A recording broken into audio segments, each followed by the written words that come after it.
오늘 나의 몸무게는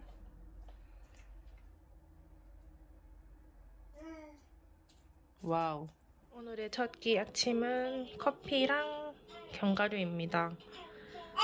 제가 커피를 너무 좋아해서 바리스타 자격증을 따가지고 직접 내린 커피예요. 크레마가 가득 있습니다.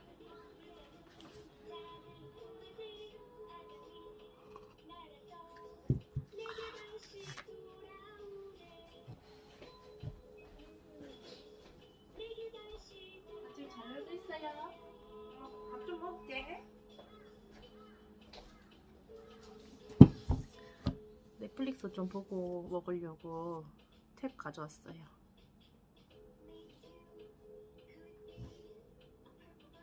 요즘에 제가 재밌게 보는 거는 베이비스 눈부신 저태라는 다큐를 보고 있어요. Professional football in the Netherlands, and so did my brother. And many of my uncles and aunties, they are PE teachers. Face was turned to up despite the forced preachers. I felt they were so inflexible and so stuck in their ways. 양은 한 이 정도 있습니다. So we really had to go back to the drawing board.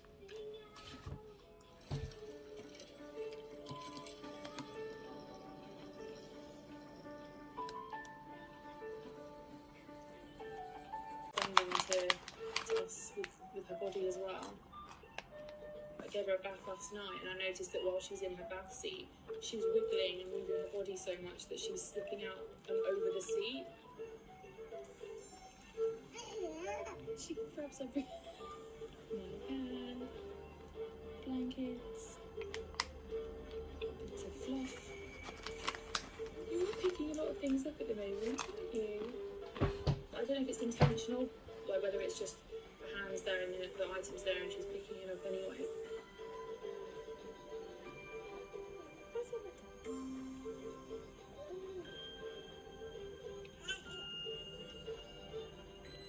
It's really nice having to really entertain Willow and Willow will just watch her for a bit.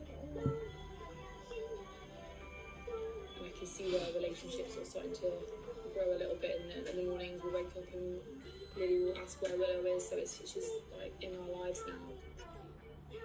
Yes.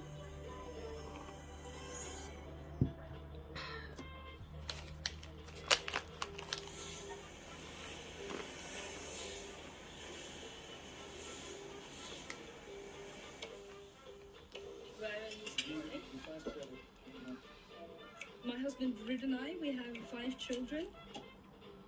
My first baby, Zoe, was born halfway through our PhDs, and I had this newborn baby and a paper that was just rejected. I really had to go quickly back to work and use her in my experiments. We put up a video camera above her cot.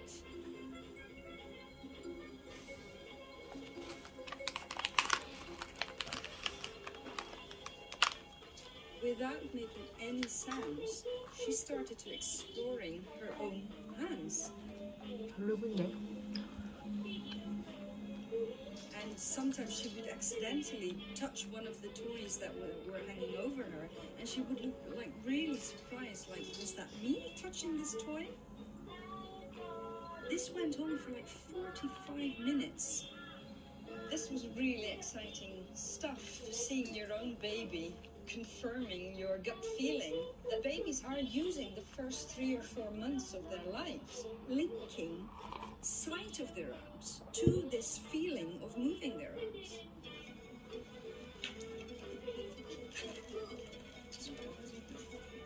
It really inspired me to show once and for all that this was what was going on. We would prevent the baby from seeing its own arms directly. We would film the hand. This time, the baby could see the hand the baby was facing away from on a monitor. Just a sec. If babies really are interested in their visual arm, then they would keep up this hand that was visible on the monitor, and the hand on the side of the body the baby was facing would be pulled down in the direction of the toes. So you would expect a complete reversal of results from the first experiment.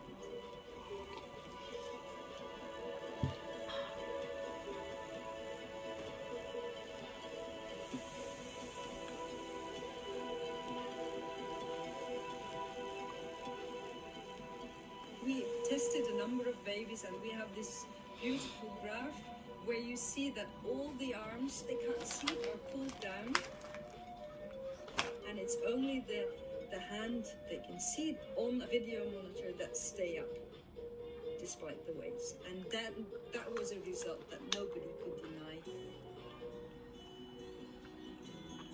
Newborn babies are capable of making controlled movements at will.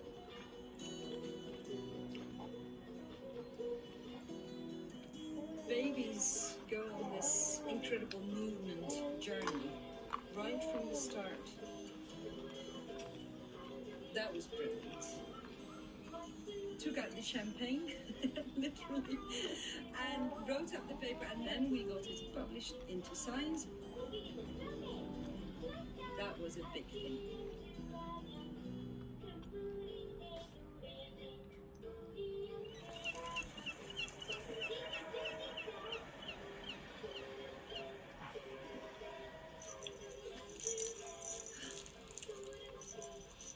He gets very excited when he makes a direct hit. So Pasco's latest trick is getting his legs up high and kicking a little star. I think he's going to be a future soccer player. If we sat in the front room and you talked to him from the kitchen, he'll turn his head round and look up the corridor to sort of look towards you, which is quite cute. Yeah.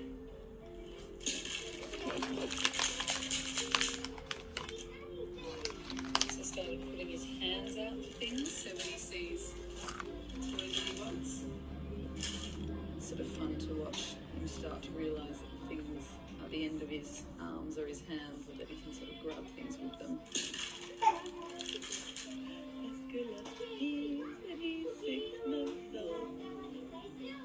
As soon as you know what they are capable of, you will start expecting different things from these babies.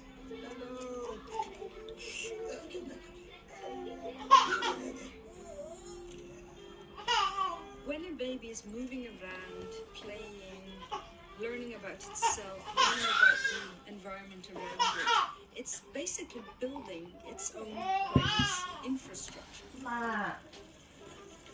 It's important to stimulate the baby, to get the baby moving and interpreting the world through movement. oh, Mr. Butterfly. Oh. The number of connections between brain cells and the quality of those connections are all dependent on the experiences the baby is exposed to. So the more varied experiences a baby receives, the better it's able to build their own brain.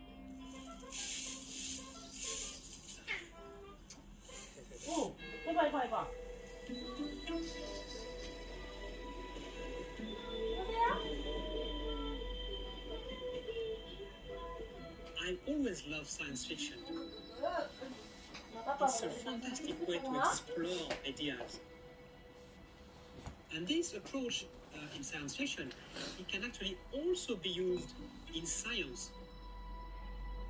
I am a researcher. I bring together artificial intelligence and psychology.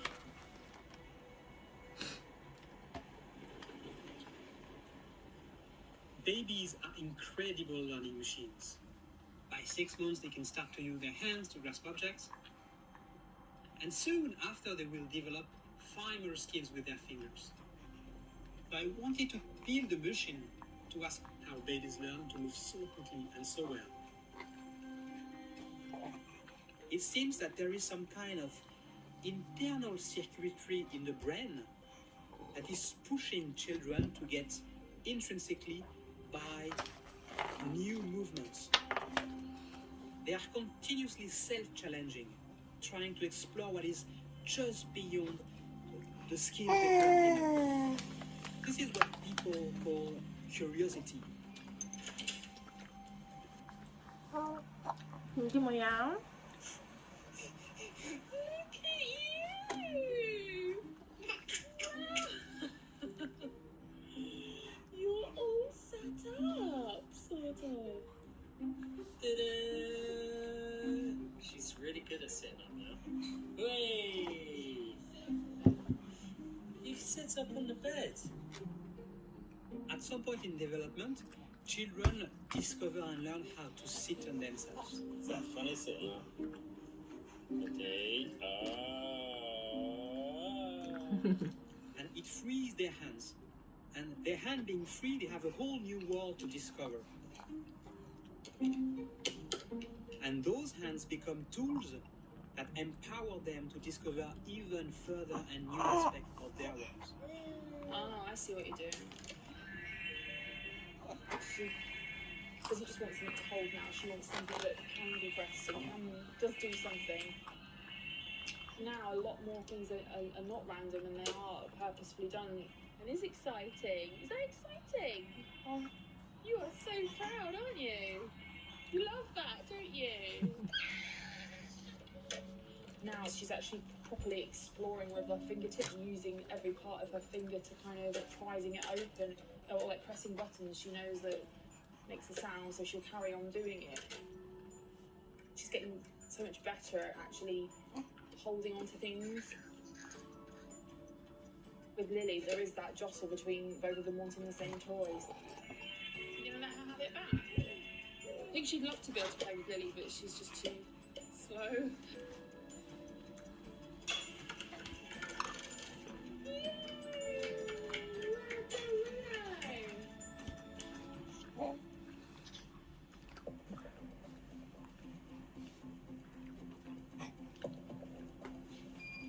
In 2016, with my team, we decided to set up this new experiment.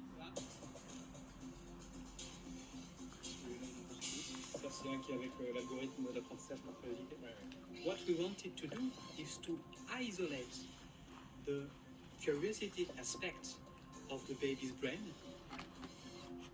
How do we try to approach such a complicated challenge? 견과류는 다 먹었습니다. We try to do that by using 이제 커피 mathematical 남았어요. 아직. equations to build mathematical models, and then to 소식자의 model that 섞기는 into a 순조로운 것 robot. 같죠? As soon as you've written a artificial brain of the robot, 천천히 조금씩 먹는 then 습관을 you push the 기르려고 button 해요. and the robot starts to move. And then you can really observe how the behavior develops. 갈충이 이거 잡아볼래? 잡아보세요. 비닐 소리가 난다. 잡아봐. 이게 We 뭘까? have an experiment where we want to compare two different kinds of 이게 learning 뭘까요? methods. 그래. 잡았어. Control group, we externally define a goal for the robot. This robot will have the objective to learn how to move the ball in different directions. One of the two joysticks, when moved in the right way, will command this toy. And this toy, in turn, can potentially push a ball. If it moves a lot, it gets many points. If it doesn't move, it gets no points at all. In the other group, which we call curiosity-driven learning group, they are set free to explore through curiosity, like real babies. They generate some rewards based on how much learning they make with different objects. To perceive the environment, the robot is using cameras. For example, there is one here. And then he's also using some microphones to detect sounds in the environment. Bon, bah, allons-y alors. Je avance. Which group will discover first the most sophisticated movements to move the ball?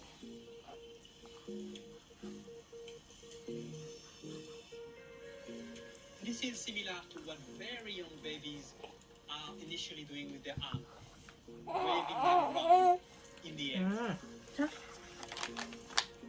When we run this experiment and we observe each of the robots learning and exploring, there is always some form of uncertainty about what is going to happen.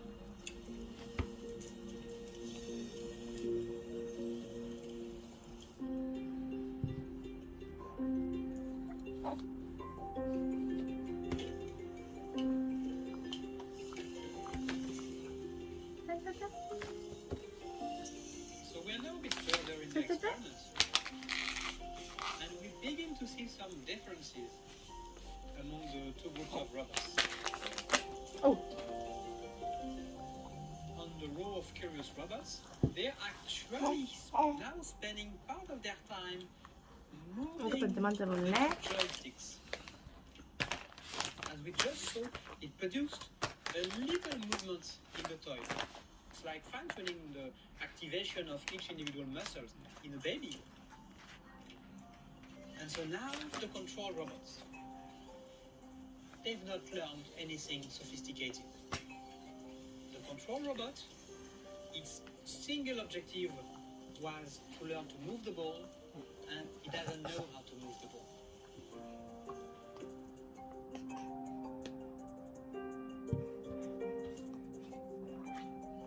Here we have the curious robots moving the right joystick in a way that the toy, and then now it's 이거 actually 잠아? pushing 이거 자로 the 깎아? ball. Basically, he has discovered that the joystick and the toy can be used as a tool to move the ball. 다 먹었습니다. 점심 때 봐요. 저의 두 번째 식사 점심입니다. 점심은 닭가슴살 샐러드로 준비했고요. 닭가슴살이랑 그 사과 반쪽이랑 샐러드니까 양을 조금 푸짐하게 먹습니다.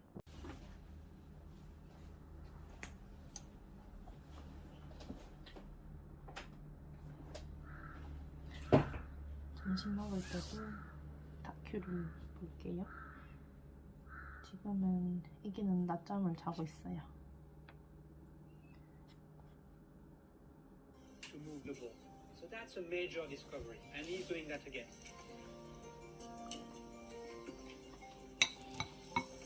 So result of the match?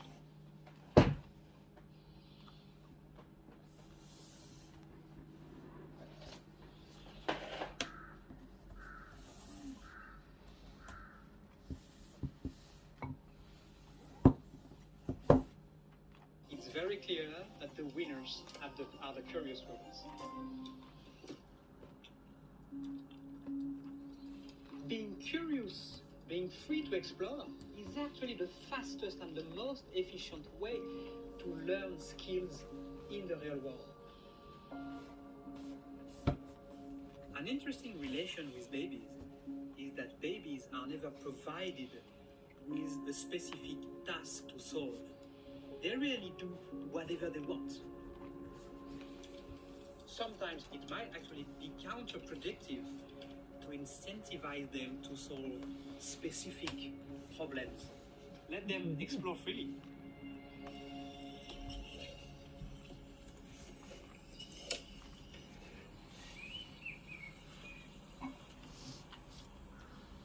Well, it's so much for your 10 p.m. bedtime. I know. I know. Daddy kept me up talking all night. There she goes. I should have planned. Oh, she goes giving you kisses. Hey, What's the pictures? hey. See you soon. Bye, Mum. Bye, Mum. Bye. Get him. Yeah, there he is there. Definitely testing things, exploring. That's what he's doing, he's exploring with his hands and his eyes.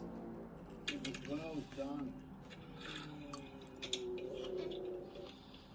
You got it. Previously it was his eyes, because he'd just look around and take things in. Now he's knowing, right, I can actually reach for those things, I can grab those things. And they've got a feel to them, not just a taste or a look. Baked beans for dinner. This is going to be fun. You like these? You just want them now. Yes, you want them now. Look at that. I think his right hand pincer grip that he's got ready for action is a little bit better than his left one, where he just kind of grabs. Right, he's getting frustrated here because he can't get as many as he wants. Hey, you got one. Good boy. I like these moments because I'm bloody proud as a parent. Come on, son. How are they, mate? Good? I enjoy every minute with him because I do know that in a few weeks I'm going to go back to work. I'm kind of just savouring it as much as possible.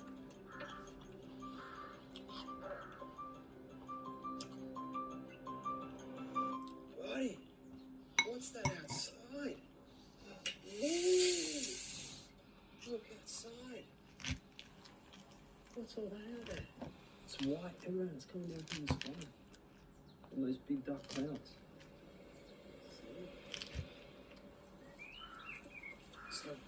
Snap, look, buddy.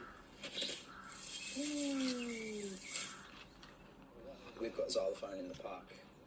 When I first took him there, he just kind of watched me do it. And I think that's all it takes is a bit of registering how something works with him before he begins to understand, right, that's how that works.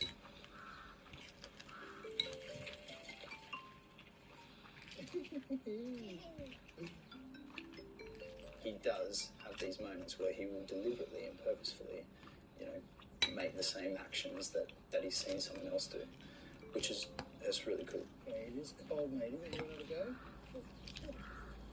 Someone's excited. Boy, ding, ding, ding. Go. Yeah.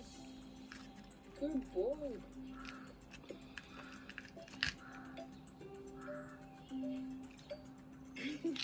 He is clearly trying to get as much sound of it as possible. It's cool. It's really cool to watch. She's not with him.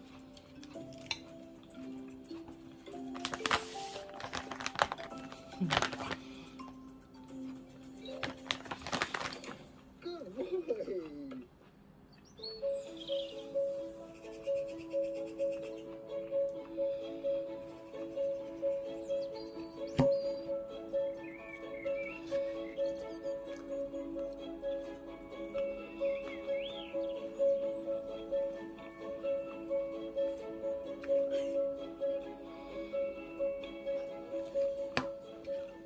I have 3 children, and all of my kids have really sort of helped me shape my work.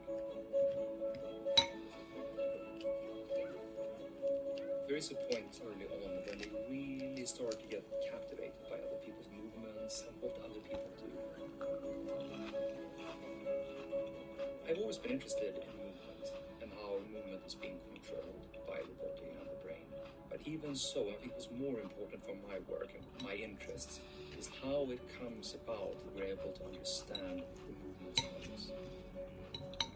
Imagine if adults had no way of anticipating the movements of others. We would constantly bump into each other, and all social interactions would be just impossible to perform.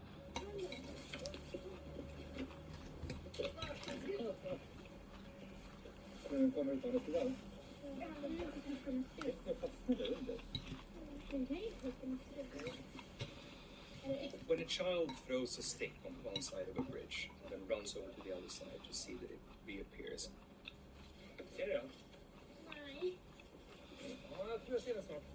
the child knows that the stick will continue to move. They know that the stick continues to exist, even though they can't see it.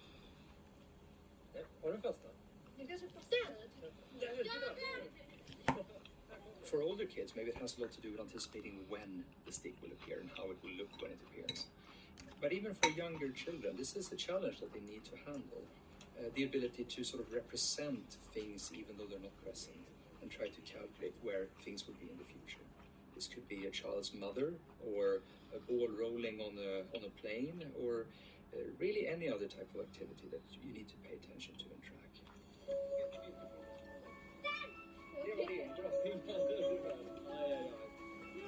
Babies are not born with the ability to anticipate. This is something they have to learn. And I found that fascinating, and I really wanted to find out sort of when this happens.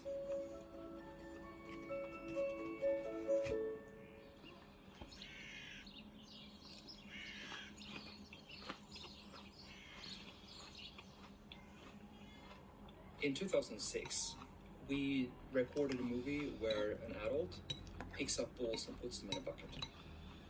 And then we showed this to babies and adults. What we could see is that the adults looked at the ball in the hand that held the ball and then looked at the bucket before the ball arrived. So they were able to anticipate what was going to happen. But what really sort of shook us all up was the fact that the babies were doing the same. So 1-year-old babies performed almost identical to the adults. They looked at the ball, the hand, and then they made a saccade, an eye movement over to the bucket before the ball arrived, foreseeing the future. How is that possible? That was, to me, shocking and really, really exciting.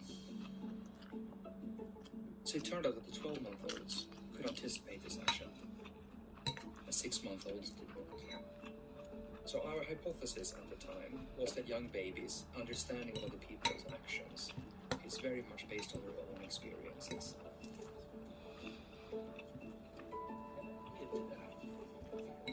In 2010, me and my colleague really wanted to look more into this idea that infants' understanding of others are grounded and based in their own experiences. So the idea is that when you come into the lab, there's going to be 2 girls feeding each other with bananas. And as they are doing this, you and your child will watch this. We will measure the kids' eye movements with the camera. So we can use that to see how the kids perceive these events and how they interpret them. We have 2 different types of actions. In one case, it would be a typical kind of feeding situation where one adult would feed another with bananas. The other situation was weird. One of the actors would take banana on their spoon, but not put the spoon in the mouth of the other person, but rather put it on the back of their hands. And they would lean forward and eat from the back of their hand. The whole idea being that this would be an action that the babies had not seen before. No one should be able to anticipate this. All right? All the way down the corridor. So we started off with 1-year-olds and 6-month-olds, and later added 4-month-olds, which would give us some kids with very limited experience and others with a lot of experience being fed with this. Welcome into the lab. So here's a seat for you, Maxwell.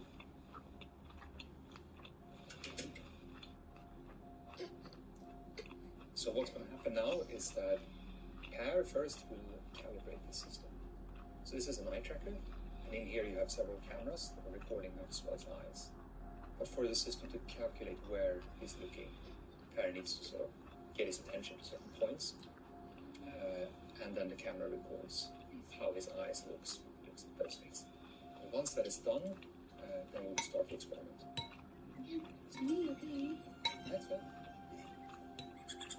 Okay. So what's really nice about the eye tracking is that we can get a very good and detailed understanding of how a baby views the world, millisecond to millisecond.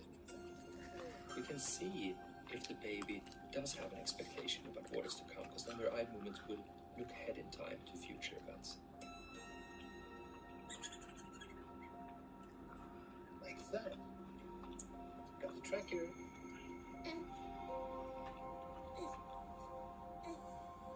Hi, Maxwell.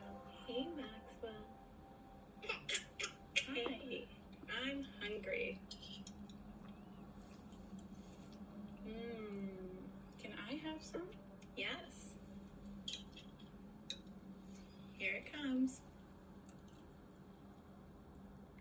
When we started to run the study, it was very interesting to see that the youngest infants, 4 and 6 months of age, they were very attentive to this. They followed along in the events as they occurred, but they very, very rarely looked ahead in time. Here it comes.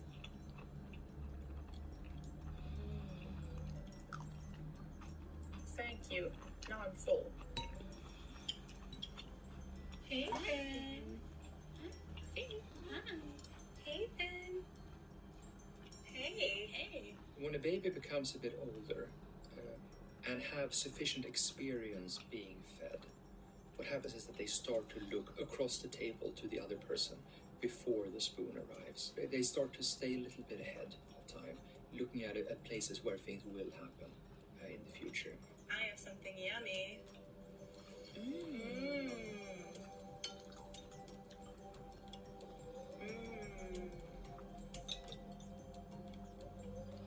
You can see this in some instances at 9 and 10 months, but it's really at 12 months that this becomes a very clear pattern. Can I have some? Yes. Here it comes. Even within the older age groups, babies that have been fed a lot and for a long period of time were better able to anticipate than babies of the same age that did not have the same amount of experience. Can I have some more? Yes. Here it comes.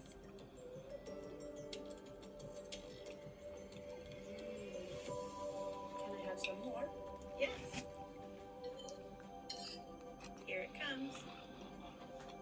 So in our control condition, this strange or weird feeding, it turned out that babies independent of age were not able to anticipate this. They never look at the hand ahead of time. Even though we show the same events time and time again, it's not something they learn. Everything they've experienced in their life suggests that the food should go to the mouth. Here it comes. The story for anticipation is very simple. It seems to be an experience-dependent process. Thank you. Now I'm full. These results were really nice because they supported our claims. But we get these enormous streams of data.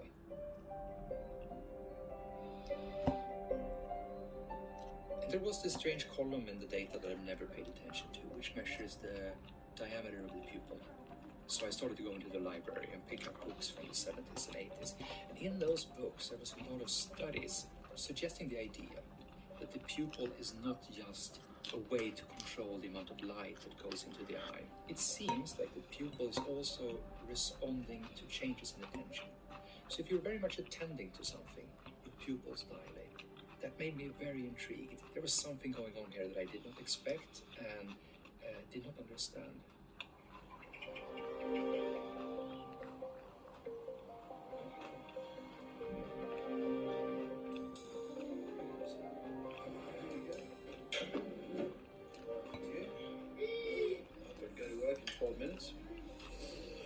Baby.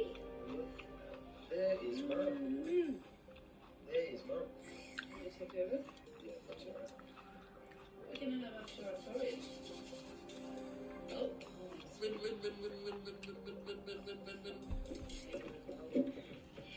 It's been awesome. Kind of just I'm tracking what he's doing. You want the spoon? You take the spoon if you want. He's really purposeful with what he wants to do while he's sitting in his high chair. Because at the point now where he knows there's going to be a reaction to one of his actions.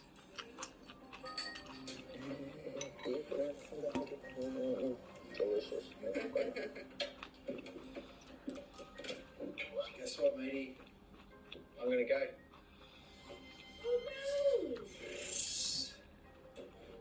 Do you pour some on the toast? Give me a toasty kiss.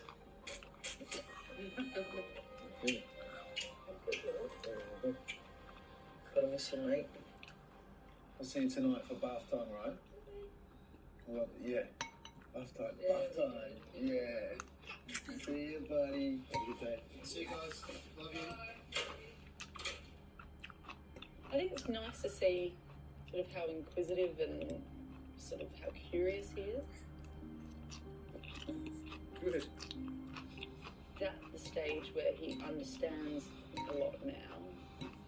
He understands like a ball is a ball, and if he picks it up and throws it, it will bounce and it will roll. Headbutting it. He's sort of understanding these objects and then interacting with them as well, which is quite nice. Which one do you want, Pascal? Which one? Which one? The shiny one, or the... Yes! Ruby wins. I think also the further you get along, you start to see a real personality emerge. So they've gone from a little sort of helpless baby to someone who, for example, who loves balls. And to see that personality starting to emerge and seeing who Pasco's going to be when he's older.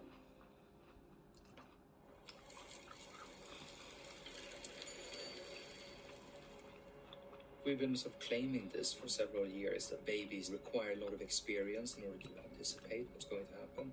But there was this really interesting pattern in the change in the size of the pupil. And I started to plot that. I don't know why, for some reason I did.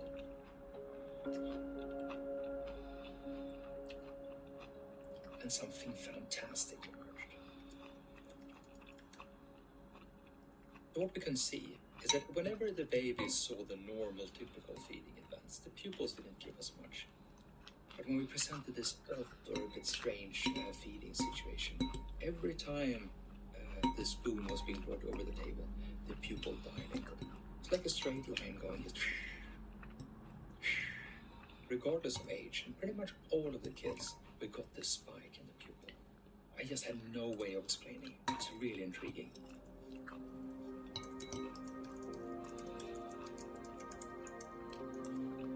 We went back to look at the data.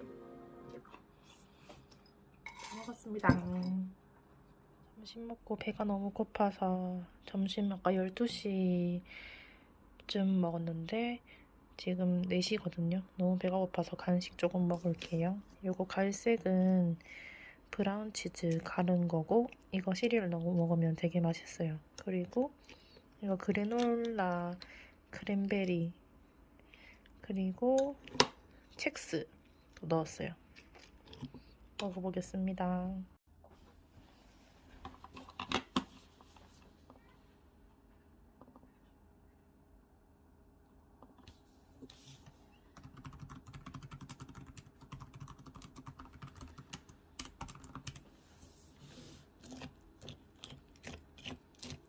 저는 시리얼을 좀 눅눅하게 먹는 걸 좋아해요.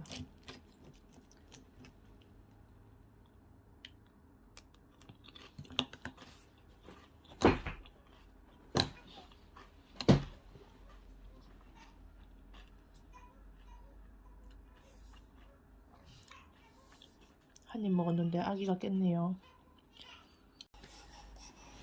왜? 엄마 간식 좀 먹자.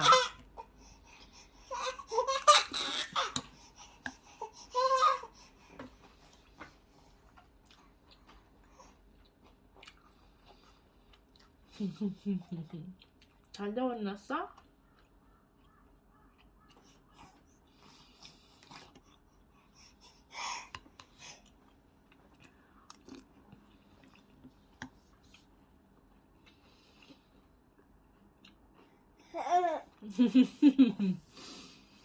취했나?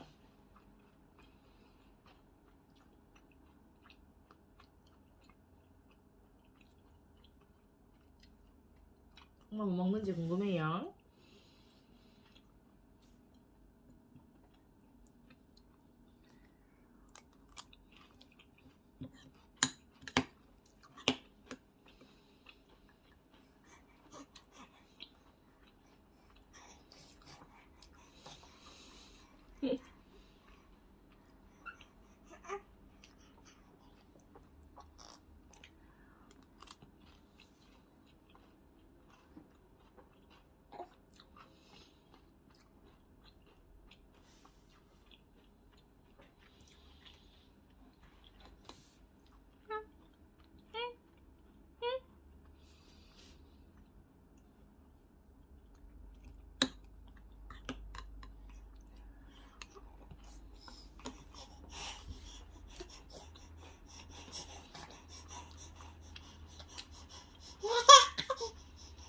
와.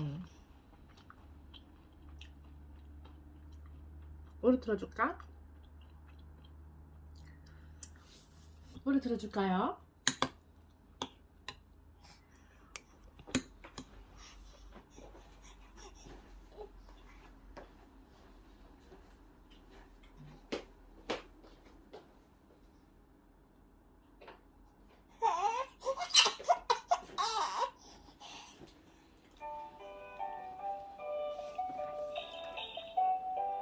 삿바지도 하자.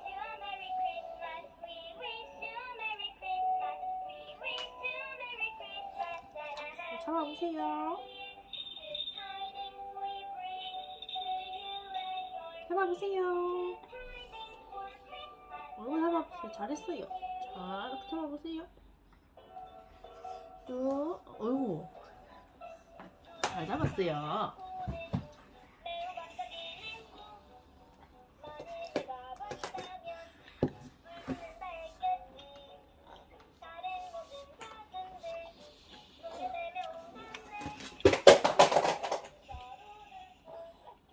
들었어.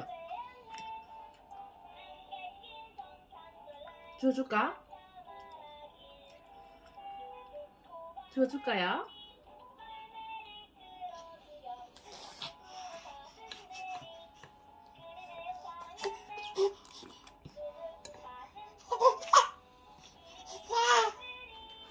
울다가 응? 갑자기 똥구멍이 통 털나겠다.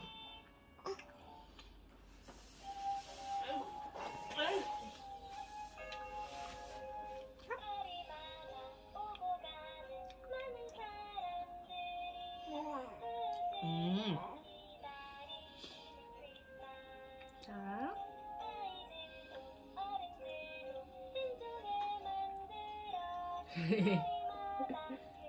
들어보세요. 들어보세요. 하준이가 잡아보세요. 응, 잡았어요.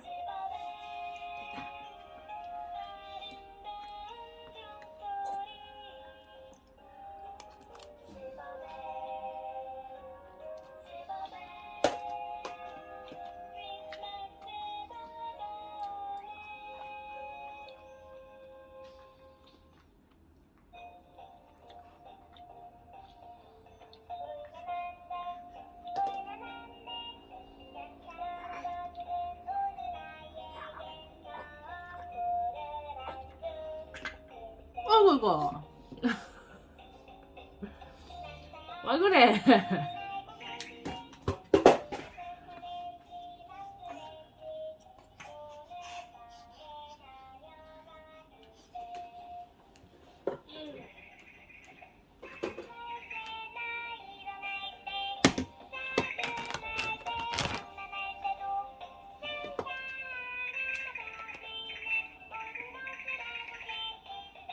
또 잡아보세요.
또 잡고 싶어?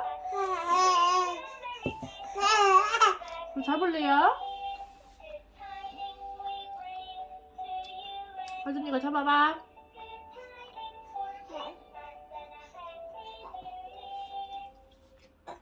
잡아봐.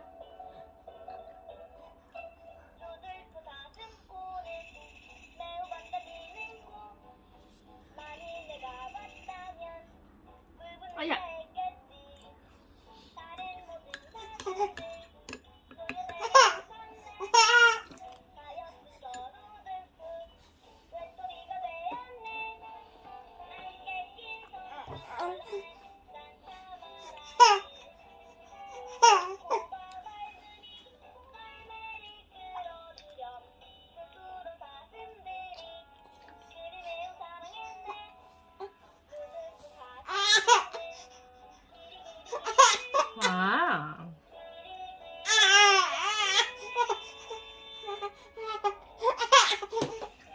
뭐 해줄까? 아빠 좀 전에 먹었잖아.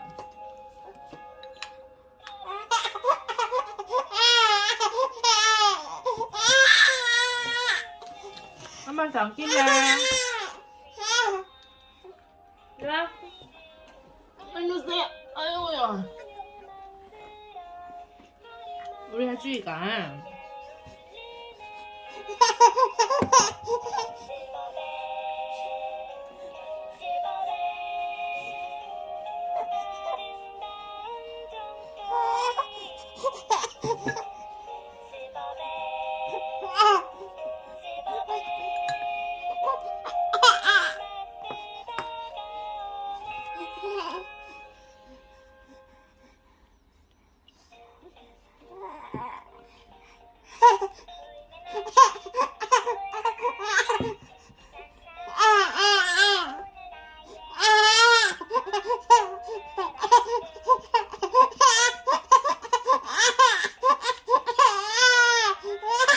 왜? 당근 부족해?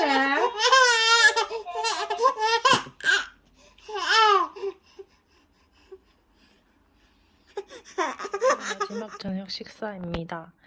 이거는 간장게장, 이거는 김치, 이거는 밥에다가 된장이고요. 양배추를 넣은 된장입니다. 그리고 계란. 간은 안 했어요. 이미 염분이 많기 때문에.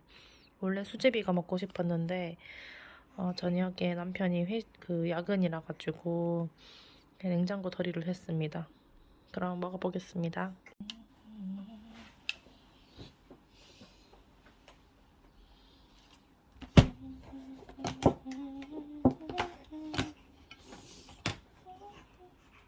충전 하겠지. 오, 다 됐네.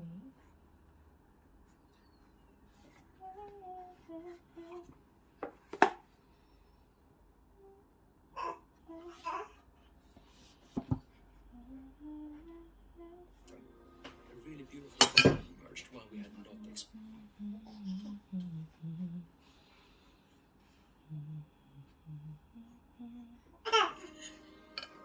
네, 좋아. 이거 보고 있었어요. Every time the feeding was done 밥 먹을 동안 in a 놀고 way that the 있어. children were not expecting, they became surprised. The pupil dilation comes when you get really, really surprised. So it was like the children every time would go, and then they calm down again. The next time the spoon went across the table, it's a very powerful reaction.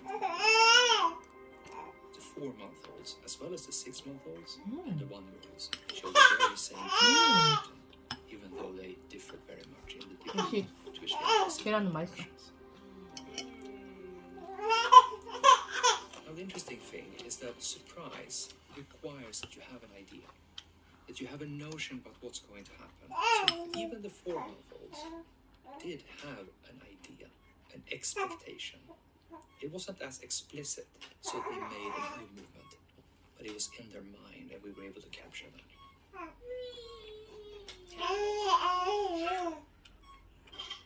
Are you stuck?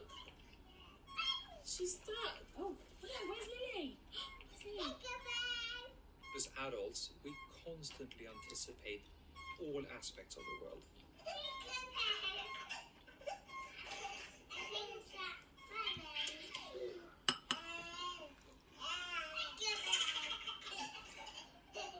Being able to read other people and understand their movements is really foundational, and we take it for granted. But for a baby, this is something they have to learn.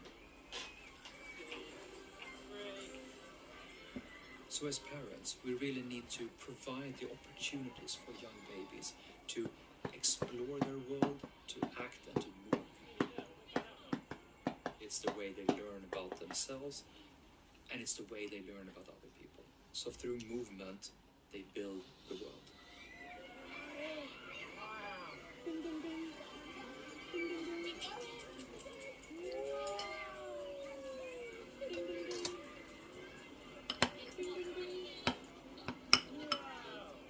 Willow's got an amazing grip.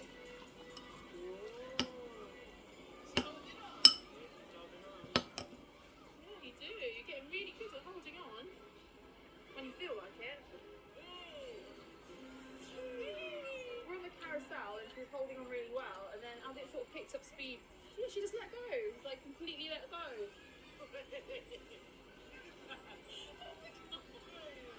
She kind of embraces everything, finds everything really fun.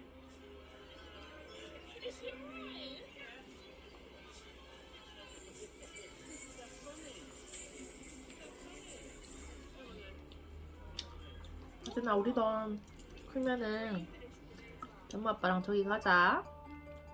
놀이공원 가자. 작게 먹어야지 계란은.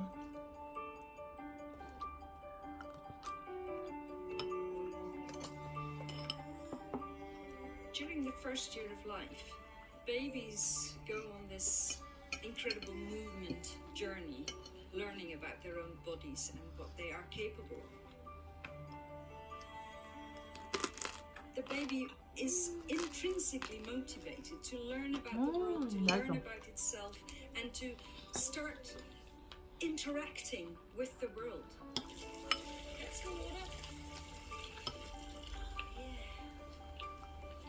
Curiosity appears to be really fundamental in the discovery and the learning babies are doing every day.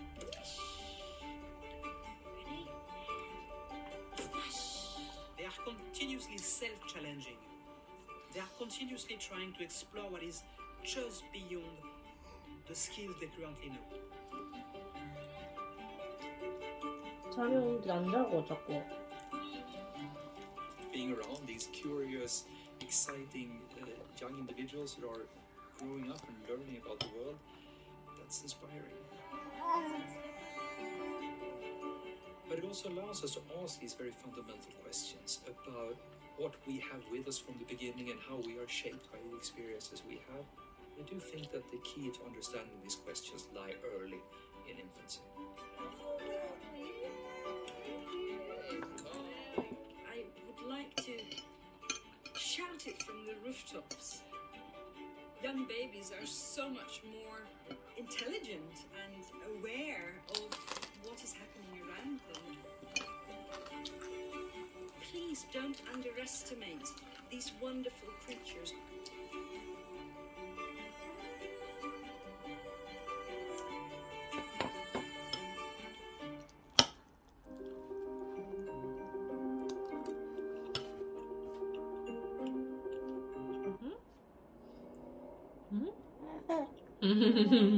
이게?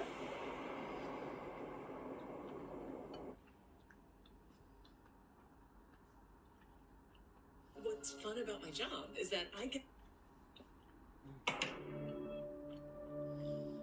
구독자야?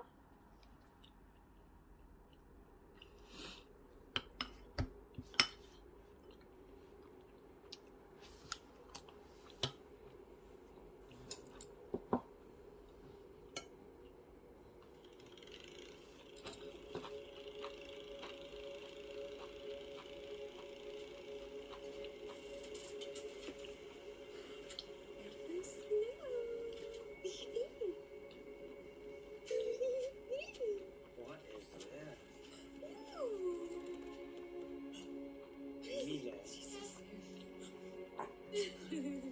There's no of your life.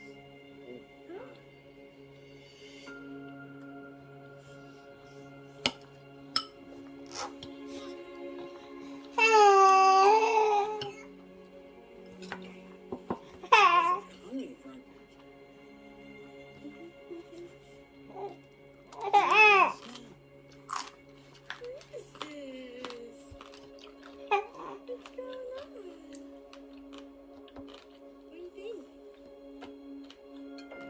At a time when babies can't even walk, we are testing babies' understanding of the world.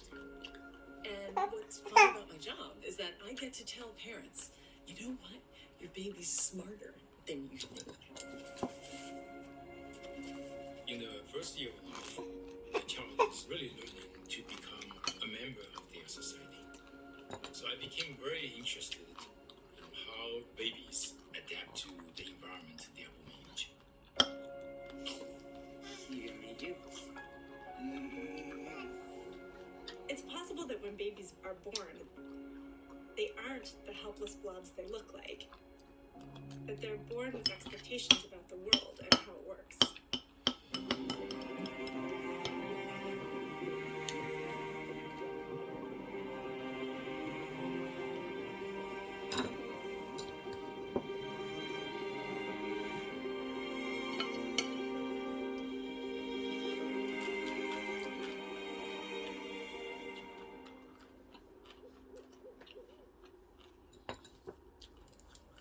Lincoln had 5, Mila had 3 this morning. I emptied the dishwasher so that was going to go. Love you. Love you.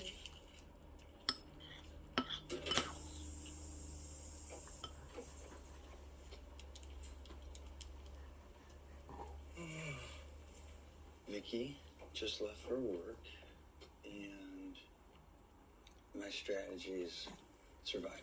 Being a dad is like 700 times harder than being a prison guard. In the beginning, I obviously loved them, but the more I get to know them, the stronger the love gets, you know what I'm saying?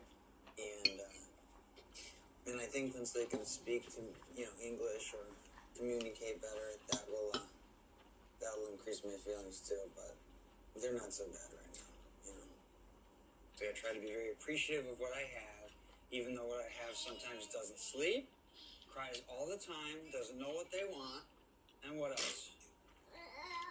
Relax, I didn't mean anything by it.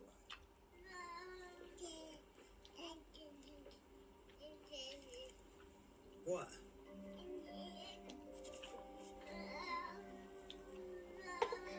As a parent, I can see them develop in terms of like smiling, eye contact, physical contact. I wonder I'm definitely looking forward to a time that 뭐 할까요? 뭐를 원하세요? no intel. 엄마 밥 다 먹고 가는데? 조금만 더 참아줄래요? 여기 친구 아들 있네.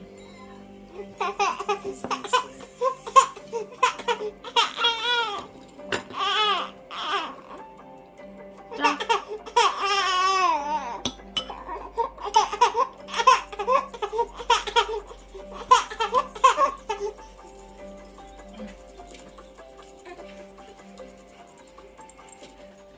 The field of developmental psychology is relatively young. It's about 100 years old. And it used to be this idea that babies were helpless blobs, that they were